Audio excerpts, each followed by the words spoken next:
നമ്മളിപ്പോൾ നാട്ടിലേക്ക് ഇറങ്ങിക്കഴിഞ്ഞാലും അതേപോലെ ന്യൂസ് കണ്ടാലും പത്രങ്ങളിലൊക്കെ ഒരു കേസെങ്കിലും റിപ്പോർട്ട് ചെയ്യാത്തില്ല. എന്താണെന്നറിയാവോ?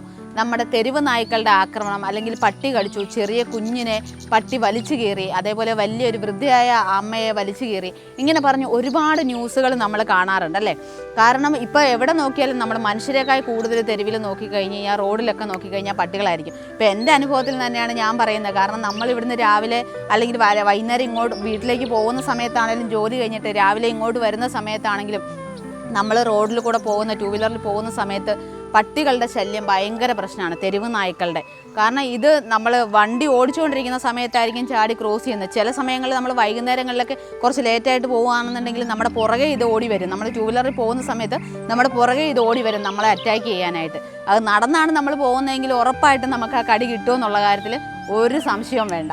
ഞാനിത് പറഞ്ഞത് വേറൊന്നും കൊണ്ടല്ല, കാരണം നമ്മളെല്ലാവരും ശ്രദ്ധിക്കണം. ഇന്ന് ഞാനാണെങ്കിൽ നാളെ നീ എന്നുള്ള ഒരു അവസ്ഥയിലാണ് ഇപ്പോൾ ഉള്ളത്. കാരണം ഇന്നൊരാൾക്ക് കടിയിട്ടുണ്ടെങ്കിൽ അതിനെക്കുറിച്ച് നമ്മൾ പരിതപിച്ചിട്ടും കാര്യമില്ല. ചിലപ്പോൾ നമുക്ക് നാളെ നമുക്കായിരിക്കാം അത് കിട്ടുന്നത്.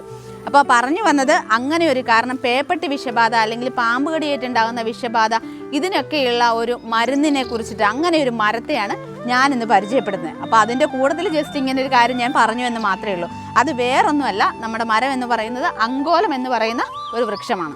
ആയുർവേദത്തിൽ ഒരുപാട് പ്രാധാന്യമുള്ള ഈ ഒരു മരം നമ്മൾ പല പേരുകളിലാണ് ഇത് അറിയപ്പെടുന്നത്. അങ്കോലം, അങ്കോലിക, ഇവിടെ കണ്ടോ, അറിഞ്ഞിൽ, അഴിനി, ഇറിഞ്ഞിൽ, കരങ്കോലം, അങ്ങനെ പല പേരുകളിൽ ഈ മരം അറിയപ്പെടുന്നുണ്ട്. അലേഞ്ചിയം സാൽവിഫോളിയം SSP സാൽവിഫോളിയം എന്നാണ് ഇതിൻ്റെ ശാസ്ത്രീയ നാമം വരുന്നത്. ഇത് അത്ര വലിയൊരു വൃക്ഷം എന്ന് പറയാൻ പറ്റില്ല. ചില സ്ഥലങ്ങളിൽ കുറ്റിച്ചെടിയായിട്ടും ചെറുമരമായിട്ടും വളരുന്ന ഒന്നാണ്. ഇതിൻ്റെ തടിയുടെ പ്രത്യേകത എന്ന് പറഞ്ഞു കഴിഞ്ഞാൽ ഒരു തവിട്ട് കളർന്ന, ഒരു ചെറിയ യെല്ലോ ഷെയ്ഡ് കളർന്ന ഒരു തവിട്ട് കളറാണ് അതിൻ്റെ തടിക്ക് വരുന്നത്. പിന്നെ തടിയുടെ ശിഖരങ്ങളിൽ മൊത്തം മുള്ളുകൾ പോലെ, ഇതിൻ്റെ ശാഖകൾ ഇങ്ങനെ മുള്ളുകൾ പോലെ വന്നിട്ടായിരിക്കും നിൽക്കുന്നത്, കൂർത്തിട്ടാണ് നിൽക്കുന്നത്. അപ്പോൾ അതുപോലെ തന്നെ ഇതിൻ്റെ ഇലകളും അതേപോലെ കായ്കളും പൂക്കളും ഇതിൻ്റെ വേരുകളും ഒക്കെ ഔഷധ ഗുണങ്ങൾ കൊണ്ട് സമ്പന്നമാണ് എന്നുള്ളതാണ് ഈ മരത്തിൻ്റെ ഒരു പ്രത്യേകത. പണ്ട് കാലം മുതലേ നമ്മുടെ ആയുർവേദത്തിൽ, സിദ്ധവൈദ്യത്തിൽ, യുനാനി ചികിത്സയിലൊക്കെ ഈ ഒരു മരം പണ്ടുകാലം മുതലേ ഉപയോഗിച്ചു വന്നിരുന്നു. ഇതിൻ്റെ കായ, ഇല, വേര്, പൂക്കൾ ഇവയെല്ലാം തന്നെ ആയുർവേദത്തിൽ പല അസുഖങ്ങൾക്കുള്ള മരുന്നായിട്ട് ഉപയോഗിക്കുന്നുണ്ട്. ഇതിനെ ആയുർവേദത്തിൽ വിളിക്കുന്ന പേര് അങ്കോല എന്നാണ്. അപ്പോൾ ഇത് നമ്മൾ സാധാരണ നമുക്കുണ്ടാവുന്ന പനി, അതിസാരം, വയറുവേദന, ശ്വാസതടസ്സം, പിന്നെ നമ്മുടെ രക്തസമ്മർദ്ദം കുറയാനായിട്ട്, വാദം, പൈൽസ്, ഇങ്ങനെയുള്ള പല അസുഖങ്ങൾക്കും മരുന്നായിട്ട് നമ്മുടെ ഈ മരത്തിൻ്റെ ഓരോ ഭാഗങ്ങളും ആയുർവേദത്തിൽ ഉപയോഗിക്കുന്നുണ്ട്. പിന്നീട് നമുക്ക് എടുത്തു പറയേണ്ട ഒന്ന് എന്ന് പറയുന്നത് നമ്മൾ പേപ്പട്ടി വിഷബാധ, അതേപോലെ തന്നെ പാമ്പ് കടിയേറ്റുണ്ടാവുന്ന വിഷബാധ, എലിയൊക്കെ കടിച്ചിട്ടുണ്ടാവുന്ന, എലി കടിച്ചാലും വിഷമുണ്ടെന്നാണ് പറയുന്നത്. അപ്പോൾ ഇതിനൊക്കെ നമ്മൾ പരമ്പരാഗതമായിട്ട് പണ്ട് കാലങ്ങളിൽ, ഇപ്പോഴാണ് നമുക്ക് വാക്സിനും കാര്യങ്ങളും ഒക്കെ കൂടുതലായിട്ട് വന്നു തുടങ്ങി. ഇപ്പം നമുക്ക് മെഡിക്കൽ കോളേജിലൊക്കെ ചെന്ന് കഴിഞ്ഞാൽ നമുക്ക് ഇതിനുള്ള വാക്സിൻ, അതേപോലെ തന്നെ പ്രതിരോധ വാക്സിനൊക്കെ തന്നെ ഉണ്ട്. കൂടാതെ ഈ മരത്തെക്കുറിച്ച് ഞാൻ ആദ്യം പേപ്പട്ടി വിഷബാധ അല്ലെങ്കിൽ തെരുവ് നായ്ക്കൾ കടിക്കുന്നതിൻ്റെ ആക്രമണത്തെക്കുറിച്ച് പറയാൻ കാരണം, പണ്ട് കാലങ്ങളിൽ നമ്മുടെ വാക്സിനൊക്കെ വരുന്നതിന് മുമ്പ് തന്നെ പണ്ട് കാലങ്ങളിൽ ഉപയോഗിച്ചുകൊണ്ടിരുന്ന, ആയുർവേദത്തിലൊക്കെ ഉപയോഗിച്ചുകൊണ്ടിരുന്ന ഒരു മരമായിരുന്നു നമ്മുടെ ഈ അങ്കോലം എന്ന് പറയുന്നത്. കാരണം ഇതിൻ്റെ വേരിൻ്റെ തൊലിയാണ്, വടക്ക് കിഴക്കോട്ടുള്ളതാണ് എടുക്കുന്നത്, പക്ഷേ വേരിൻ്റെ തൊലിക്കാണ് പ്രാധാന്യം വരുന്നത്. ആ തൊലി ഉണക്കിപ്പൊടിച്ചും അതേപോലെ തന്നെ അരച്ച് കുഴമ്പ് രൂപത്തിലാക്കിയൊക്കെയാണ് നമ്മൾ ഈ പേപ്പട്ടി കടിച്ചു കഴിഞ്ഞാലോ അല്ലെങ്കിൽ അങ്ങനെ ഉണ്ടാകുന്ന വിഷബാധയ്ക്കോ, പാമ്പ് കടിയേറ്റുണ്ടാകുന്ന വിഷബാധയ്ക്കോ, അതുപോലുള്ള ഈ വിഷമുള്ള ജീവികളൊക്കെ കടിച്ചു കഴിഞ്ഞാൽ, എലിയൊക്കെ കടിച്ചാലും ഒക്കെ ചെറിയ രീതിയിൽ വിഷമുണ്ട്. അപ്പോൾ അതിനൊക്കെ പണ്ട് കാലങ്ങളിൽ ഉപയോഗിച്ചുകൊണ്ടിരുന്നത് ഇതിൻ്റെ വേരിൻ്റെ തൊലിയായിരുന്നു. കാരണം ഇതിന് വിഷത്തെ പ്രതിരോധിക്കാനുള്ള കഴിവുണ്ടെന്നാണ് ആയുർവേദം പറയുന്നത്.